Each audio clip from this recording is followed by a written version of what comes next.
The chair creaked before the king did. Not from age, but from weight.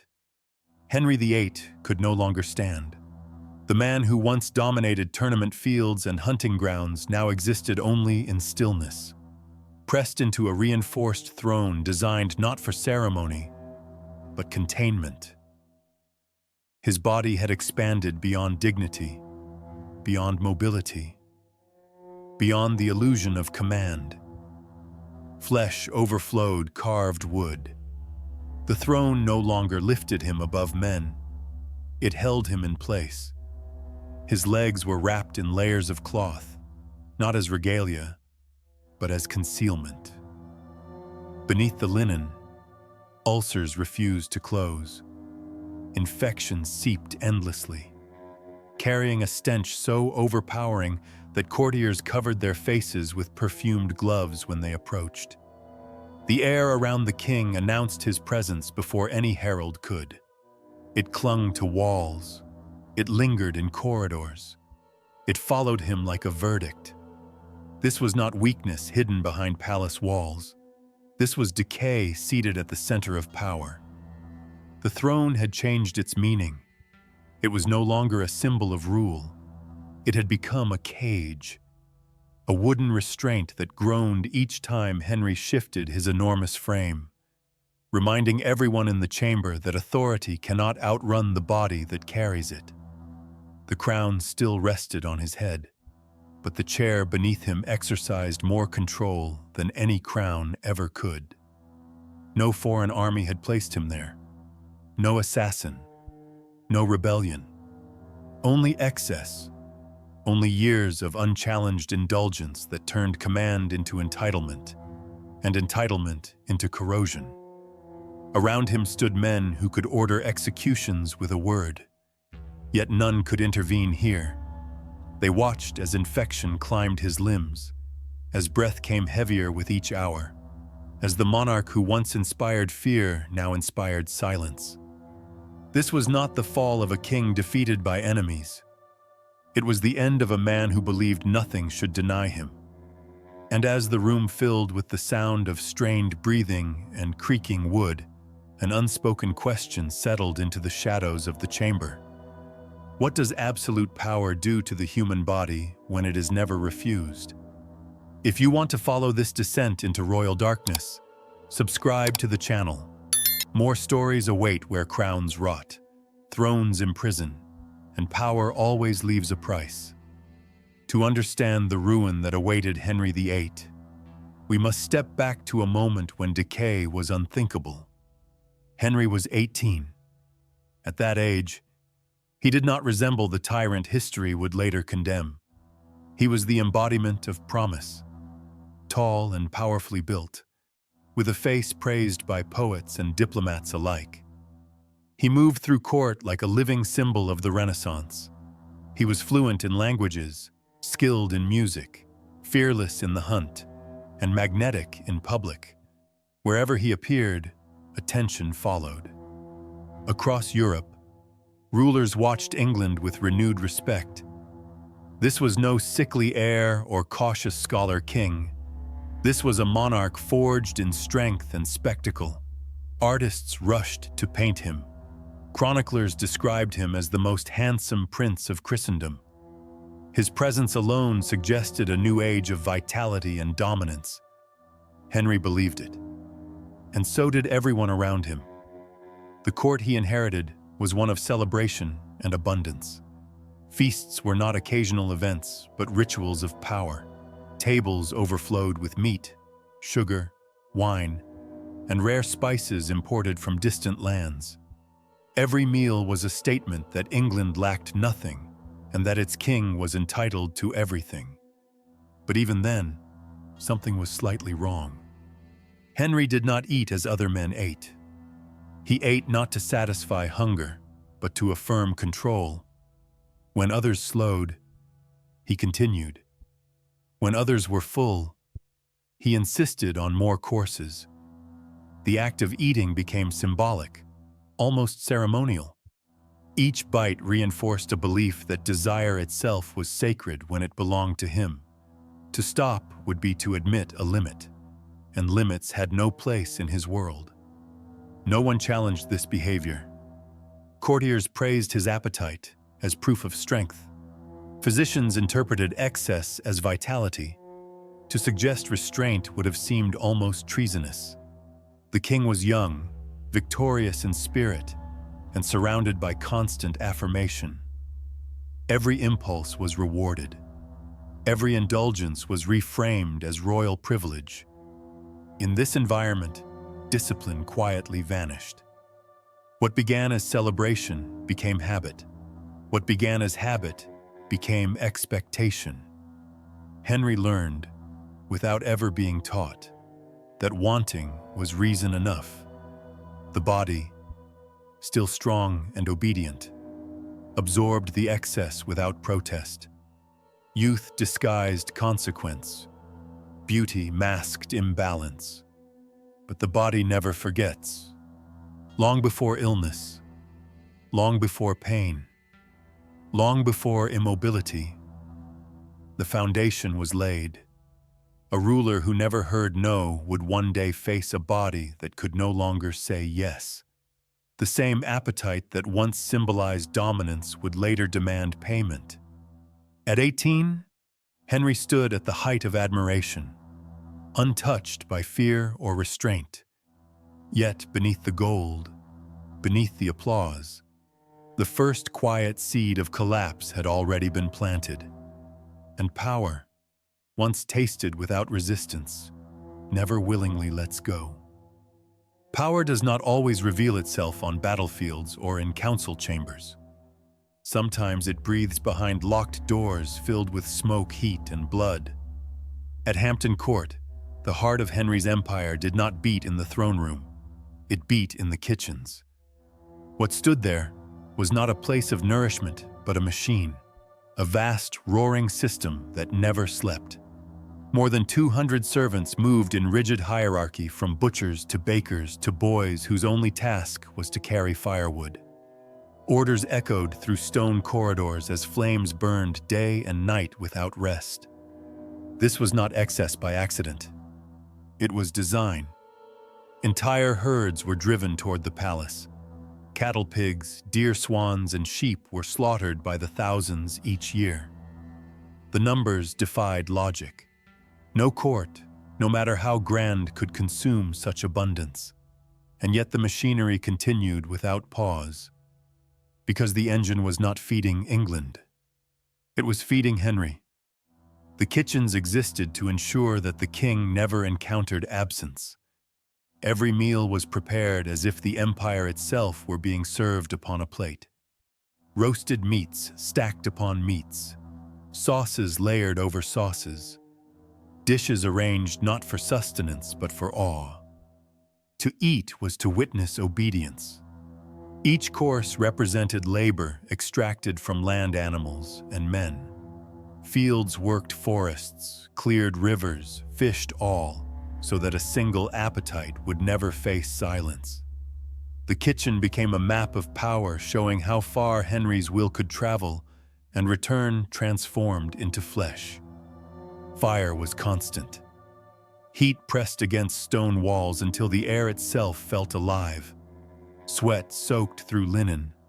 Knives dulled and were sharpened again and again. Blood washed into drains as another carcass was broken down for royal satisfaction.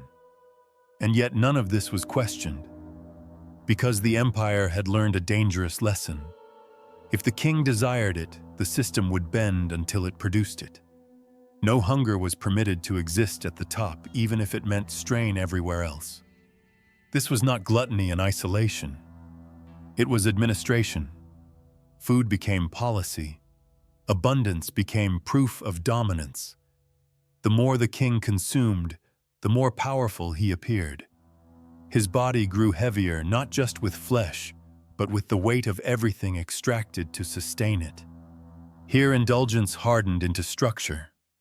What had once been personal appetite now dictated logistics, labor, and violence. Hundreds labored so one man could feel full. Thousands of animals died so one desire would never be denied.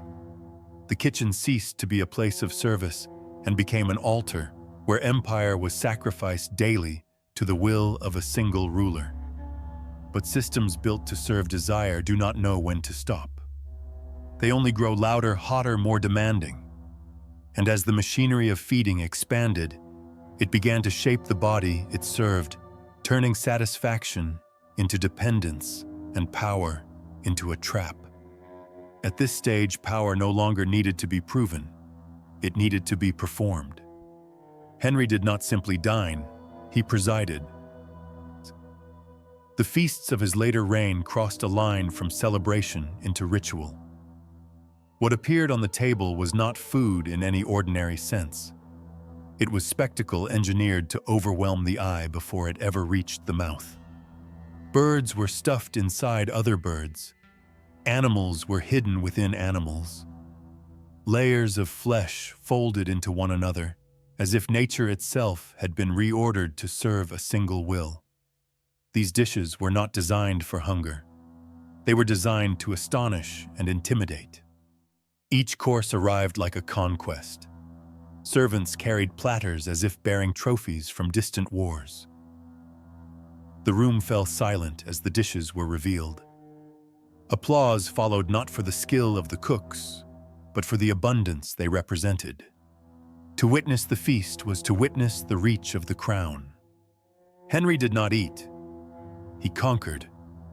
The act of consumption mirrored the logic of empire. What could be taken would be taken. What resisted would be broken down, layered, and absorbed. Flesh upon flesh mirrored territory upon territory. Nothing stood alone. Everything existed to be claimed, transformed, and erased. Food became language. The deeper the excess, the clearer the message. I am beyond limits. I am beyond mortality. Look how much I can consume and still remain king. Each bite was a denial of fragility. Each course was a declaration that decay belonged only to others. In these moments, Henry VIII was not chasing pleasure. He was chasing permanence. The feast became a counterfeit form of immortality. As long as abundance continued, as long as dishes multiplied and tables stretched endlessly forward, the illusion held. Power could outpace time. The body could outrun consequence. But rituals demand repetition, and repetition turns illusion into dependency. What once symbolized victory now needed to be reenacted again and again to sustain the belief. The feasts grew heavier, more elaborate, more grotesque. The body that received them grew slower, less responsive, more burdened. Yet the ritual could not stop because stopping would expose the truth beneath it. That the king was still human. That flesh does not obey crowns. That consumption is not conquest, but erosion. Behind the spectacle, a quiet inversion was taking place. The man who believed he devoured the world was himself being shaped by it. The meals meant to proclaim dominance were carving weakness into his joints, his blood, his breath. But at the table, none of this could be spoken. Silence protected the ritual. Applause concealed fear. Excess masked decay. Henry sat at the center of it all, surrounded by proof of his supremacy, yet increasingly dependent on the very performance meant to deny his limits. In the next part, the illusion begins to crack. As the body rebels, the rituals lose their power, and the conqueror discovers that no amount of consumption can negotiate with pain. What begins as indulgence does not end in satisfaction. It ends in fear. By now, Henry's world had narrowed. Where abundance once symbolized mastery, it now demanded protection. Every meal became a threat disguised as comfort. The same food that had affirmed his power now carried the possibility of betrayal. He feared poison, not as an abstract danger, but as a certainty waiting for a moment of weakness. Food tasters were required. Dishes were sampled before they reached him. Doors were locked, corridors guarded. Armed men stood between the king and his own kitchen. Even within the palace, he moved as if surrounded by enemies. The table had become a battlefield. His emotional state rose and fell with the arrival of meals. When food was delayed, rage followed. Servants disappeared. Punishments were swift and final. Time itself seemed to offend him when it interrupted expectation. When he was fed, his mood swung in the opposite direction. Not calm, but frenzy. Satisfaction did not soothe him. It intensified him. His speech became erratic. His demands multiplied. Excess no longer produced pleasure, only agitation. The ritual that once stabilized his sense of dominance now controlled it entirely. At the same time, the body began to collapse. Illness crept in slowly, then all at once. His blood betrayed him. The signs of diabetes appeared: thirst, exhaustion, swelling. Sleep fractured as breathing failed him in the night. His body struggled to perform even its most basic functions. Worst of all were his legs. Old injuries reopened. Ulcers formed and refused to heal. Flesh broke down into wounds that oozed and burned. The pain was constant, the smell impossible to ignore. Bandages were changed again and again, yet nothing improved. The body no longer obeyed the crown. Movement became agony. Weight pressed downward, trapping him within himself. The same flesh once praised as proof of strength now served as evidence of decay.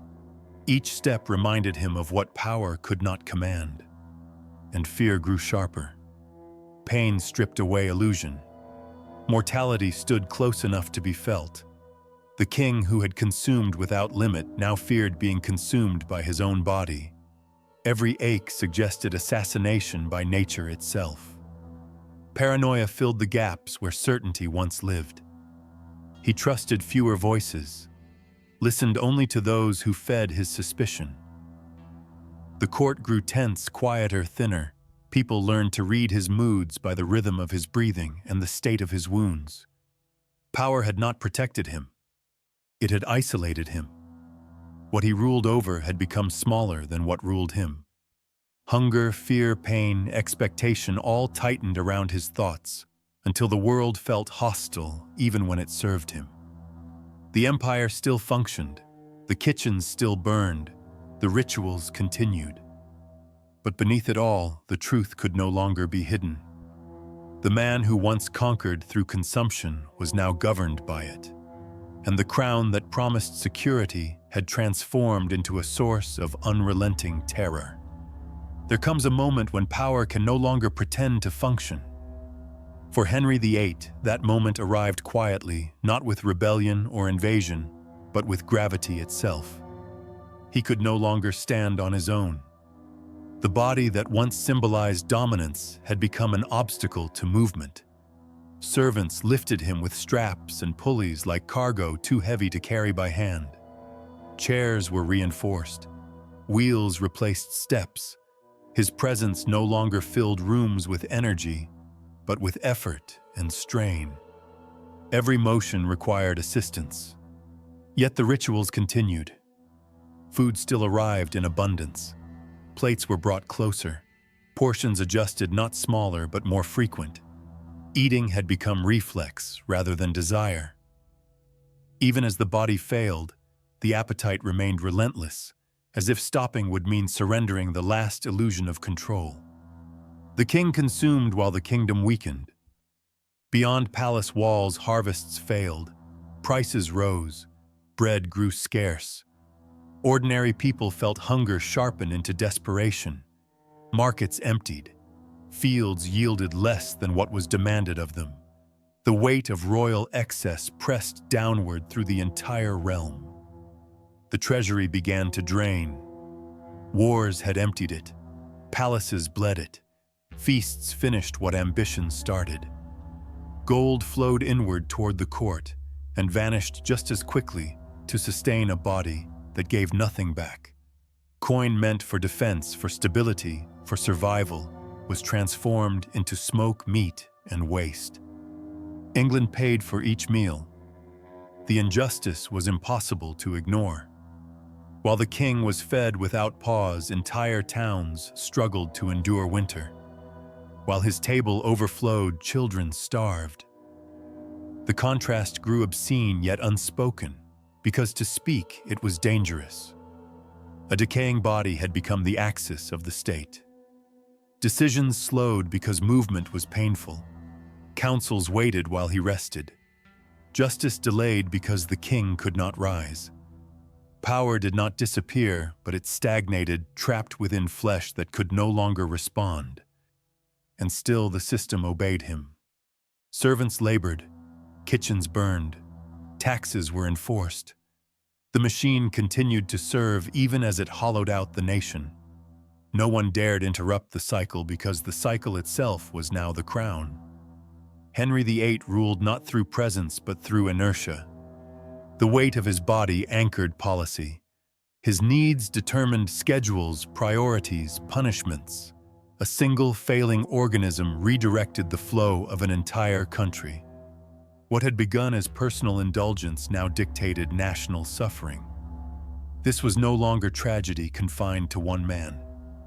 It was catastrophe distributed across millions.